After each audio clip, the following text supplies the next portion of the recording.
दर्शकों नमस्कार।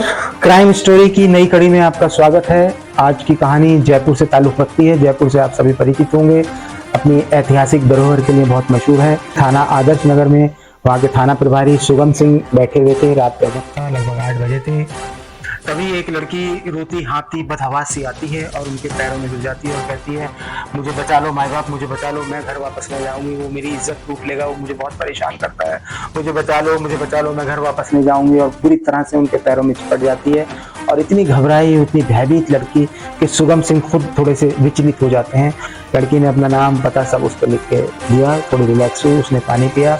फिर शुभम सिंह जी ने उससे पूछा कि अब बताओ क्या समस्या है। ललिता बताती है कि वो और उसका परिवार 22 फरवरी को दिल्ली में एक शादी में सम्मिलित होने गए थे। वहाँ उनके पिताजी को एक तांत्रिक मिलता है और तांत्रिक उनके पिताजी को कहता है, ललिता के पिताजी को कहता है कि आपके घर में अकाल मृत्यु योग है, जिसका अर्थ ये होता है कि पहले आपकी छोटी बेटी का निधन होगा, फिर आपका निधन होगा। तो उसका वो उपाय भी बताता है। उपाय में वो बताता है कि मुझे आपके घर आकर के पूजा पाठ करनी होगी। पूजा में आपकी कुंवारी कन्या जो है वो उसका उपस्थित होना बहुत अनिवार्य है।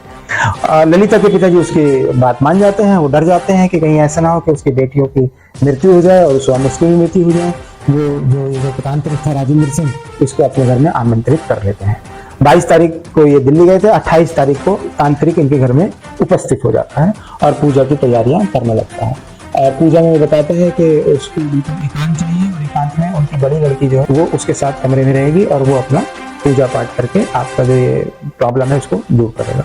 पिताजी जो है और पूरा परिवार जो है तांत्रिक को और अपनी बड़ी बेटी यानी ललिता को छत पे एक कमरा बना होता है, वो कमरे में पूजा पाठ करने की इजाजत देते हैं और खुद नीचे आ जाते हैं।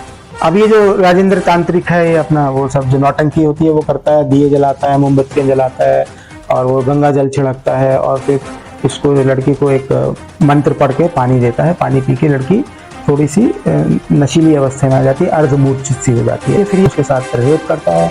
लड़की विरोध करती है तो वो डराता है, कहता है कि अगर तू मेरी पूजा में बाधा बनेगी तो तेरे माता पिता का देहांत हो जाएगा, तेरी बहन भी मर जाएगी, तू अकेली रह जाएगी, फिर बता क्या होगा। और उसका मुंह बंद करके इसका रेप कर देता है और रेप करने के उपरांत आराम से अपना सोता है। और ये लड़की अपने माँ बाप को बताना चाहती है लेकिन वो चुप रहे, हमें सब पता है। अगले दिन जाते वक्त तांत्रिक उससे 1 लाख रुपए भी ललिता के पिता से ले जाता है। उसके बाद फिर 1 हफ्ते बाद फिर आधमका और फिर उसने पूजा का नाटक किया और फिर इस ललिता के साथ रेप किया। और फिर कुछ दिन बाद फिर आता है। इस बार उसको मुरैना ले जाता है कि मुरैना की मंदिर में वो कर्म कांड करेगा, पूजा करेगा और इस परिवार को अकाल मृत्यु से मुक्ति दिलाएगा। ललिता बताती है कि मुरैना में ले जाकर के एक धर्मशाला में ठहरता है और वहाँ फिर इसके साथ 2-4 बार रेप करता है। और आज फिर घर पे आ गया और पूजा की तैयारी कर रहा है। तो ये चूंकि पढ़ी लिखी थी ललिता, अब इससे बर्दाश्त नहीं हुआ और ये सीधा थाने भाग करके आ गई। अब सारी बात शुभम सिंह जी को समझ में आई। बोलो कोई बात नहीं, तुम आराम से बैठो। और ललिता के साथ घर पर पहुंच जाते हैं। अब ललिता के साथ पुलिस को देख करके माँ बाप भी चौंकते हैं और तांत्रिक की तो सिट्टी पिट्टी गुम हो जाती है और तांत्रिक को तुरंत पुलिस जो है अपने कब्जे में ले लेती है। उसका एक साथी था पवन, वो वहां से भाग जाता है। और जब ललिता के माता पिता पूछते हैं तो पुलिस उनको बताती है कि आपकी बेटी के साथ ये बहुत दिनों से दुष्कर्म कर रहा है और आपने अपनी आंखों पर पट्टी बांधी हुई है।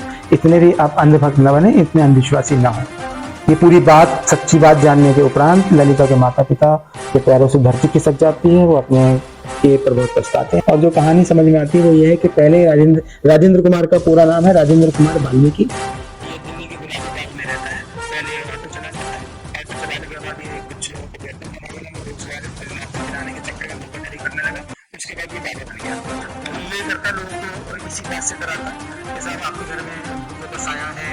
और फिर ये पूजा करता और बॉटल के अंदर कुछ डाल देता, उसको तिलक लगा देता, धागा वागा बांध देता और फिर पूजा करता कमरे के अंदर। बहू बेटियों को के साथ जो भी उपलब्ध होता, बहू होती तो बहू के साथ रेप करता, बेटी होती बेटी के साथ रेप करता और घर वालों का था दरवाजे के बाहर बैठ के मंत्रों का जाप करता, बाहर मंत्रों का जाप करता, ये अंदर रेप किया करता। लोग भी अंधविश्वासी थे, इसकी बात मान लिया करते, अपनी बच्चियों की इज्जत दांव पे लगाते, इसको पैसा भी दिया करते।